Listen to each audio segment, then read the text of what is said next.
نبی پاک صلی اللہ تعالیٰ علیہ وآلہ وسلم کے سایہ مبارکہ کے متعلق اہل اسلام کا یہ اجماعی عقیدہ ہے کہ اللہ تعالیٰ نے اپنے حبیب صلی اللہ تعالیٰ علیہ وآلہ وسلم کا تاریک سایہ پیدا نہیں فرمایا۔ اس کی متعدد حکمتیں محدثین کرام نے اپنی اپنی کتابوں میں نقل فرمائی ہے۔ محدثین کرام کا بھی یہ عقیدہ تھا کہ اللہ تعالیٰ نے اپنے حبیب صلی اللہ تعالیٰ علیہ وآلہ وسلم کا تاریک سایہ مبارکہ پیدا نہیں فرمایا۔ اس پر چند گواہیاں میں آپ کے سامنے عرض کرتا ہوں۔ سب سے پہلے یہ کتاب الشفا ہے، حضرت امام قاضی ایاز مالکی رحمۃ اللہ تعالیٰ علیہ اس کی صفحہ نمبر 221 پر اس بات کو واضح طور بیان کرتے ہیں، فرماتے وما ذکر من انہ کان لا ذل لشخصہ فی شمس ولا قمر لانہ کان نورا۔ فرماتے لوگوں، اللہ تعالیٰ نے اپنے حبیب صلی اللہ تعالیٰ علیہ وآلہ وسلم کا تاریک سایہ مبارکہ پیدا نہیں فرمایا، اس لیے پیدا نہیں فرمایا کیونکہ حضور نور تھے۔ بات کو لے کر بھی آئیں، ساتھ استدلال بھی کر رہے ہیں، تو محدث جب کسی بات سے استدلال کرتا ہے تو اس کا مطلب یہی ہوتا ہے کہ محدث کے نزدیک وہ بات درست ہوتی ہے،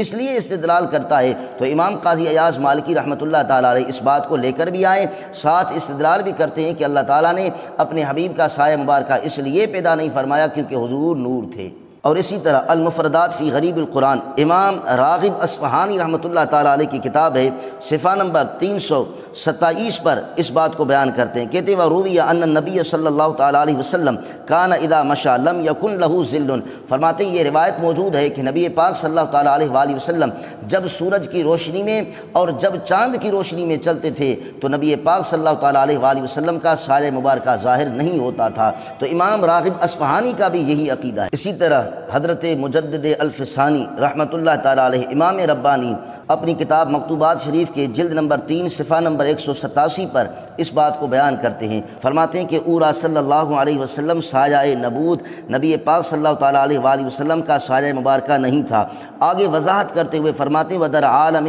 شہادت سایہ ہر شخص از شخص لطیف تر است، کیونکہ دنیا کے اندر ہر شخص کا سایہ ہوتا ہے لیکن سایہ اس شخص سے زیادہ لطیف ہوتا ہے، اس سے زیادہ خوبصورت ہوتا ہے۔ وچوں لطیف از وی صلی اللہ علیہ وسلم در عالم نباشد، اور نبی پاک صلی اللہ تعالیٰ علیہ وآلہ وسلم سے بڑھ کر حسین یہ تو کائنات کے اندر موجود نہیں ہے۔ جب کائنات کے اندر موجود نہیں ہے پورا سایہ چس صورت دارت، پھر کس صورت میں نبی پاک صلی اللہ تعالیٰ علیہ وآلہ وسلم کا سایہ مبارکہ ہو سکتا ہے؟ اللہ تعالیٰ نے اپنے حبیب کا سایہ مبارکہ پیدا نہیں فرمایا۔ تو امام ربانی مجدد الفسانی رحمۃ اللہ تعالیٰ علیہ کا بھی یہی عقیدہ ہے کہ اللہ تعالیٰ نے اپنے حبیب کا سایہ مبارکہ پیدا نہیں فرمایا۔ شاہ عبد العزیز محدث دہلوی رحمۃ اللہ تعالیٰ علیہ کی تفسیر کی کتاب تفسیر عزیزی، اس کے اندر پارہ نمبر 30 اور سورۃ الضحیٰ کے تحت صفحہ نمبر 312 پر اس بات کو بیان کرتے ہیں۔ آپ فرماتے ہیں سایہ عیشا بر زمین نمی افتاد، کہ نبی پاک صلی اللہ تعالیٰ علیہ وآلہ وسلم کا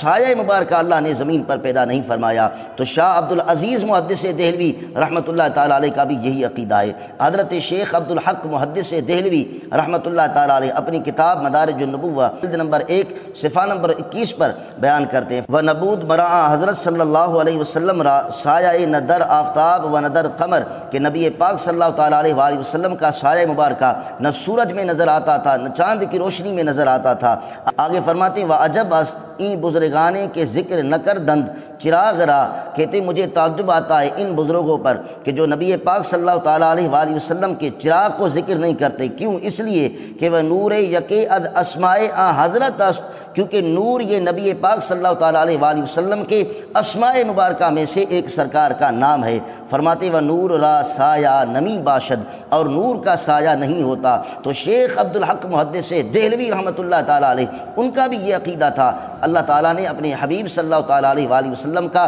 تاریکی سایہ مبارکہ پیدا نہیں فرمایا۔ اسی طرح مجمع بحار الانوار کی جلد نمبر 4 صفحہ نمبر 790 پر بیان کرتے ہیں فن اسمائہ صلی اللہ علیہ وسلم النور، نبی پاک صلی اللہ تعالیٰ علیہ وآلہ وسلم کے اسماء میں سے سرکار کا ایک نام النور بھی ہے۔ من خصائصہ، سرکار کے خصائص میں سے یہ بات ہے کہ انہ اذا مشى فی القمر والشمس لا یظہر لہ ظل، جب نبی پاک صلی اللہ تعالیٰ علیہ وسلم جب چاند کی روشنی میں سورج کی روشنی میں حضور چلتے تھے تو رحمت کائنات صلی اللہ تعالیٰ علیہ وآلہ وسلم کا سایہ مبارکہ نظر نہیں آتا تھا۔ اسی طرح حضرت مولانا رومی رحمۃ اللہ تعالیٰ علیہ اپنی مثنوی شریف کے اندر بھی اس بات کو بیان کرتے ہیں کہ نبی پاک صلی اللہ تعالیٰ علیہ وآلہ وسلم کا سایہ مبارکہ نہیں تھا۔ اور حضرت امام شہاب الدین الدین خفاجی رحمۃ اللہ تعالیٰ علیہ اپنی کتاب شرح نسیم الریاض کے اندر بیان کرتے ہیں، صفحہ نمبر 462 پر اس بات کو بیان کرتے ہیں کہ اللہ تعالیٰ نے اپنے حبیب کا سایہ مبارکہ پیدا نہیں فرمایا۔ علامہ یوسف نبہانی رحمۃ اللہ تعالیٰ علیہ اپنی کتاب جواہر البحار کی جلد نمبر 1 صفحہ نمبر 453 پر اس بات کو بیان کرتے ہیں، کہتے وَكَانَ إِذَا مَشَىٰ فِي قَمَرٍ أَوْ شَمْسٍ لَا يَظْهَرُ لَهُ ظِلٌّ، نبی پاک صلی اللہ تعالیٰ علیہ وآلہ وسلم جب سورج کی اور چاند کی روشنی میں چلتے تھے تو رحمت کائنات صلی اللہ تعالیٰ علیہ وآلہ وسلم کا سایہ مبارکہ نظر نہیں آتا تھا۔ تو الحمدللہ دلائل کے ساتھ میں نے آپ کے سامنے اس بات کو واضح کر دیا۔ صحابہ کرام، تابعین اور محدثین کرام کا یہ عقیدہ ہے، یہ اجماعی عقیدہ ہے کہ نبی پاک صلی اللہ تعالیٰ علیہ وآلہ وسلم کا اللہ تعالیٰ نے تاریکی سایہ مبارکہ پیدا نہیں فرمایا۔ یہ اہل سنت کا عقیدہ، یہ نظریہ کوئی عام عقیدہ نہیں ہے بلکہ یہ اجماعی عقیدہ ہے کہ جس سے یہ مسئلہ بالکل واضح ہوتا ہے کہ اللہ تعالیٰ نے اپنے حبیب صلی اللہ تعالیٰ علیہ وآلہ وسلم کا تاریکی سایہ مبارکہ پیدا نہیں فرمایا۔